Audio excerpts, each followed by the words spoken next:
지역의 현안을 시시각각 다뤄보는 헬로 이슈 토크 시간입니다. 최근 청년 유출이 심각한 전라남도는 청년 위주 정책, 지원 사업들을 역점적으로 추진 중에 있습니다. 또한 고령화, 노령화로 인해 노인 정책들도 하나씩 마련해가고 있습니다. 하지만 베이비 부머 은퇴 등을 이유로 중장년층의 일자리 지원 정책들은 미흡한 상황인데요. 전라남도 중장년층 지원과 관련한 다양한 이야기 지금 시작하겠습니다.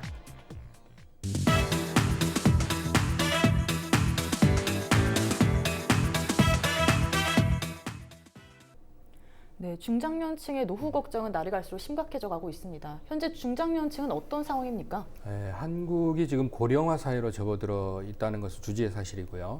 그래서 한국 전쟁이 끝나는 1955년부터 그리고 산하 제한이 이루어졌던 1963년 사이에 태어난 이분들을 우리가 베이비 붐 세대라고 합니다. 근데 이분들은 지금 다가오는 2020년이 되면 만 57세에서 65세로 이 대규모 퇴직을 앞두고 있는 그런 세대이기도 합니다.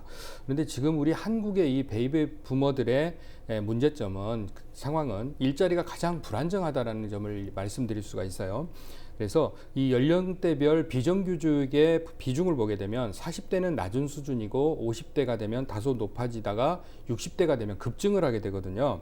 그래서 즉 50대 이상의 연령층에 있어서 근로 안정성이 다른 연령층보다 현저하게 떨어진다라는 부분을 보일 수 있습니다. 그리고 이는 OECD 회원국 중에서 장년층의 비정규직 그 비율이 가장 높습니다, 우리나라가. 그래서 즉 한국의 베이비붐 세대는 유독 근로 안정성이 좀 떨어진다라고 말씀을 드릴 수가 있고요. 그리고 또 이분들을 향해서 직업 교육이라든가 재취업 훈련 이런 부분들이 상당히 지원이 미비한 것은 사실입니다. 그래서 정부나 지자체에서 직업훈련 및 재취업 교육을 하고는 있습니다. 하지만 한국의 55세부터 64세 장년층은 직업훈련이나 교육을 경험한 비율이 20.6%밖에 되질 않아요. 그래서 이것은 OECD 평균 회원국의 평균 28%에 못 미치는 그런 수준이고요.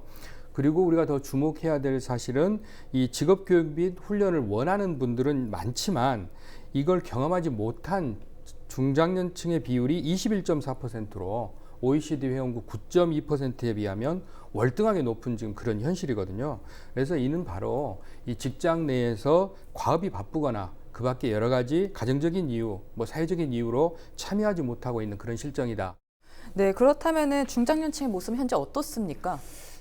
중장년층의 모습, 정말 직장과 가정을 위해서 헌신적으로 자기 자신도 돌보지 못할 정도로 열심히 산 세대라고 말할 수가 있습니다.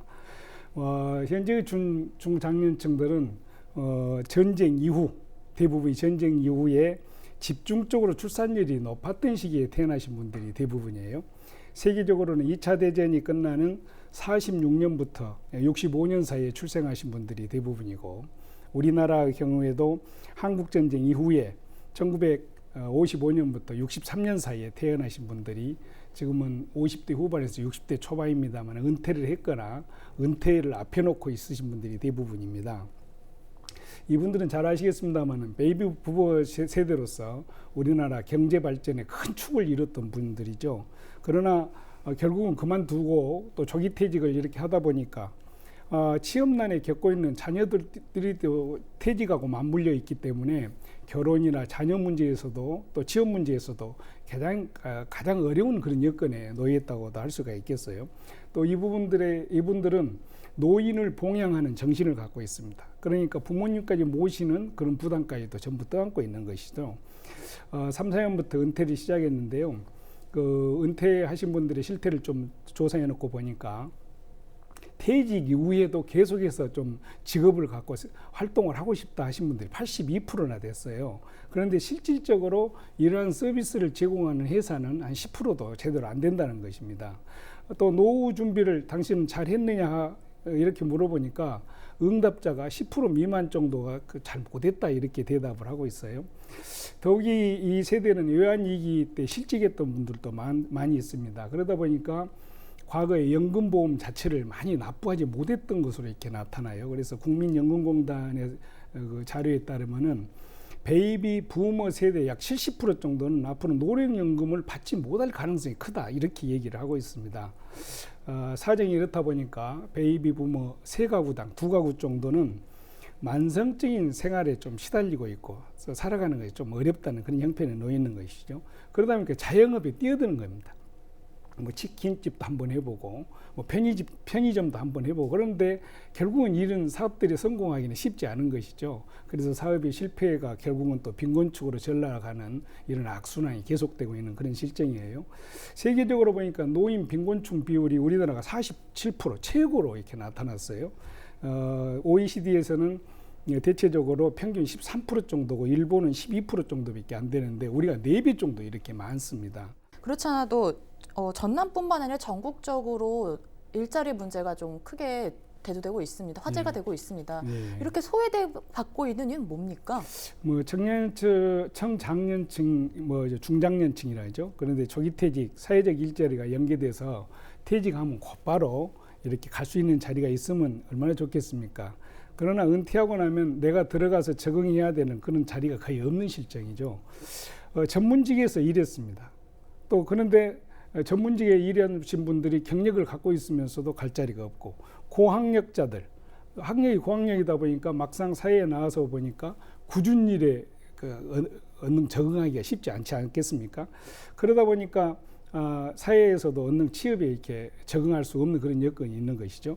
그래서 실업 기간이 장기화되다 보니까 생활고가 좀 시달리지 않겠어요. 그래서 급기야 각종 알바에 뛰어들고 단순 어떤 주차요원이나 이런 단순 노무 일자리에 이렇게 뛰어들게 되는 것인데 뭐 이런 자리도 만만치가 않죠. 이미 이런 자리마저도 외국인이라든가 젊은 청년들한테 이렇게 잠식돼 있기 때문에 어려움이 있습니다. 또 중장년층보다는 고용주가 외국인이라든가 청년들을 이렇게 고용해서 운영하는 것이 훨씬 더 편하게 느끼고 있는 것 같고 선호하고 있는 것 같아요. 또 중장년층은 노인 일자리하고도 겹치고 청년층하고도 겹칩니다. 이러한 그 일자리가 겹치다 보니까 세대 간에 침범을 하게 돼 있는 것이죠. 세대 간에 침범하다 보니까 경쟁이 심화되지 않겠습니까? 당연히 그런 계층으로부터 좀 소외를 받는 그런 느낌을 받을 것이라고 보고 있습니다. 네, 그렇다면 이렇게 중장년층이 노동시장에서 소외받는 이유는 뭐라고 보십니까? 네, 방금 우리 소혜근 의원님께서 자세히 설명을 좀 해주셨는데 그 중에 이제 노동시장 유연화에 대한 문제를 잠깐 제가 말씀을 드리고 싶어요. 그래서 지금 뭐 우리나라뿐만이 아니라 전 세계적인 문제인데 이제 경제 환경이 급변을 했고요. 그리고 이제 노동시장이 유연화가 오다 보니까 조기 정년을 맞이하는 그런 중장년층이 노동시장에서 새로운 소외계층으로 지금 나오고 있는데. 이렇게 신자유주의 시대에서 현대 국가나 기업들은 그 경쟁력 강화를 위해서 노동시장을 유연화하겠다라는 지금 생각들이 이제 나오게 되는 거죠. 그래서 가장 큰 쟁점은 회사가 필요에 의해서 해고 등을 자유롭게 좀 하고 싶어 하는 거겠죠. 경쟁력 강화를 위해서. 그런데 이렇게 노동시장이 너무 유연화되다 보면은 빈부격차가 오히려 심해지고 그리고 중산층이 붕괴되는 그런 이제 문제가 생깁니다. 그래서 사회 안전망이나 사회복지 서비스가 제대로 이루어지지 않은 상태에서 근로시장만 유연화가 되게 되면 오히려 근로자의 처우가 악화되는 등의 이제 문제만 발생하게 되겠거든요. 그래서 우리가 이 부분은 반드시 명심을 좀 해서 사회안전망이나 사회복지 서비스가 같이 따라가 줘야 된다는 얘기고요. 전남 그리고 뭐 우리나라의 중장년층이 소외받는 이유는 크게 두 가지로 볼 수 있을 것 같아요. 하나는 경기 부진이 그 영향을 주고 있다. 즉 조선이나 자동차 같은 주력 어떤 산업에서 구조조정이 생길 수밖에 없었고 그러다 보니까 자연스럽게 일자리가 줄어들게 되고 그리고 최근에 높아진 최저임금도 어느 정도의 영향을 주고 있다라고 생각이 되고요. 그리고 의학의 발달 그리고 사회환경의 발달로 인해서 우리 인간의 평균 기대 수명이 높아지고 있지 않습니까? 그러면 자연스럽게 고령화가 진행이 될 것이고 그래서 그전에는 그렇지 않았는데 이제는 경제활동의 의지를 갖고 있는 중장년층이 오히려 늘어난 점도 이렇게 실업률을 높이고 있는 하나의 원인으로 그렇게 이제 말씀드릴 수가 있어요. 그래서 이 중장년층의 실업률 상승이라고 하는 것은 경기의 영향도 있지만 이렇게 고령화가 빠르게 진행되고 있는 그래서 그로 인한 경제활동 인구가 늘어나고 있는 이런 사안도 중장년층이 소외를 받을 수밖에 없는 그런 이유가 된다고 저는 봅니다. 네, 그렇다면 이제 경기 부진과 늘어난 평균 수명 때문에 이렇게 중장년층에 문제가 생겼다고 말씀해 주셨는데요. 네, 그렇다면 전남이나 또 지자체에서는 중장년층을 위한 지원책들은 없습니까? 우리 전남에서는 이제 귀농 지원 정책 그리고 귀여 지원 정책이 있습니다. 그래서 귀농하시는 분들을 위해서는 창업 자금을 지원하는 정책이 있고요. 그리고 도시민이 농촌으로 오시는 것을 유치하는 그 지자체에다가 뭐 시군에 지금 전남 같은 경우는 15개 시군에다가 지원을 하고 있고요. 그리고 또 귀농의 집을 운영하고 있는 이런 귀농 지원 정책을 들 수 있고요. 그리고 또 귀어 지원 정책도 마찬가지 있습니다. 도시민이 어촌으로 오셨을 때 그것을 지원해주는 시군당 아마 2억씩 그렇게 주고 있고 전남은 지금 5개 시군이 참여를 하고 있는 것으로 알고 있습니다. 그리고 귀어촌 홈스테이 그리고 수산업 창업 및 주택 구입자금 융자해주는 이런 부분들이 있습니다. 그리고 우리 전남에서 오늘 이야기가 주로 되고 있는 중장년 일자리 사업 관련해서는 2가지 사업을 지금 하고 있는데요. 전남형 4050 희망 일자리 장려금 지원 제도라는 게 있습니다. 이것은 40에서 49세 조기 퇴직자 또는 은퇴자가 도내 중소기업에 취업했을 때 그 중소기업과 취업자에게 일자리 장려금을 지원을 하는데 인원이 90명이에요. 그래서 상당히 이 혜택을 볼 수 있는 게 터부족하죠. 많이 부족하다고 할 수 있는데 사업비 뭐 7억 2천을 가지고 그래서 기업에다는 고용유지 기금을 월 50만 원씩 10개월 지급을 하고요. 그리고 취업자에게는 취업 장려금으로 해서 월 30만 원씩 10개월씩 지급하는 전남형 4050 희망 일자리 지원 사업이 있고요. 그리고 이게 이제 고용노동부 고용사업으로 이번에 신규 사업인데요. 신중년 경력 활용 지역 서비스 일자리 사업이라는 게 있습니다. 이것은 뭐냐면 그 지역 아동 돌봄, 독거노인 치매 예방, 그다음에 지역 사회적 기업 컨설팅 뭐 이런 분야 등에서 만 50세 이상 퇴직 전문 인력을 가지고 인력분들에게 60명에게 인건비나 관리비, 운영비 등을 이제 지급하는 것인데 물론 60명이라는 이 최소한의 어떤 지원밖에 안 되는 것이지만 더군다나 이 사업은 정규직이 아닌 비정규직이라는 한계성을 가지고 있거든요. 그래서 전남에서는 중장년층을 위해서는 이 2가지 정도의 정책적 사업을 하고 있습니다. 네, 이런 세대 간의 양극화를 좀 해결하기 위해서 어떻게 해야 하는 겁니까? 네, 앞서 우리 다뤘던 주제 중에 청년 위주 일자리 정책이 많다라는 말씀을 하셨기 때문에 전라남도 19년도 일의 추경을 예를 한번 들어드릴까 싶어요. 그래서 청년 일자리는 우리가 61개 사업에 3,797억 정도의 예산이 사용이 되고 있고요. 그리고 노인 일자리에는 85개소 614개 사업단에 4만여 명을 대상으로 약 1,159억의 예산이 좀 들어가고 있습니다. 반면 우리 중장년 일자리는 조금 전에 제가 소개해드렸던 2개 사업 합쳐서 150명 대상이죠. 12억 5,800만 원의 예산이 좀 들어가고 있거든요. 그래서 세금을 이용한 어떤 공공형 일자리보다는 기업들이 일자리를 창출해 주는 게 가장 바람직한데 지금 경기 불황으로 인해서 기업들이 일자리를 늘리고자 하지 않는 이런 현실들이 문제가 있었고요. 그리고 이제 고학력 청년들의 일자리 만족도를 충족시켜주는 그런 일자리 수가 한정되다 보니까 앞서 말씀드린 대로 막대한 예산을 투입하고도 청년 일자리에 대해서 아직 그렇게 큰 성과를 보이지 못하고 있고 청년들의 일자리에 대한 불만 소리는 계속 나오고 있는 이제 그런 실정입니다. 그래서 일자리는 크게 늘질 않고 그리고 실업자는 또 증가한다고 그렇게 되기 때문에 이 일자리를 놓고 남녀 간, 세대 간, 계층 간에 이렇게 갈등이 커지는 거 이것은 큰 사회 문제가 될 수 있거든요. 네, 그럼 이제 마지막 질문으로 들어가 보도록 하겠습니다. 네. 중장년층 대상에 이제 다시 재취업하고 이런 경력직 등 이런 일자리 방안을 위해서는 앞으로 어떻게 해야 하는 겁니까?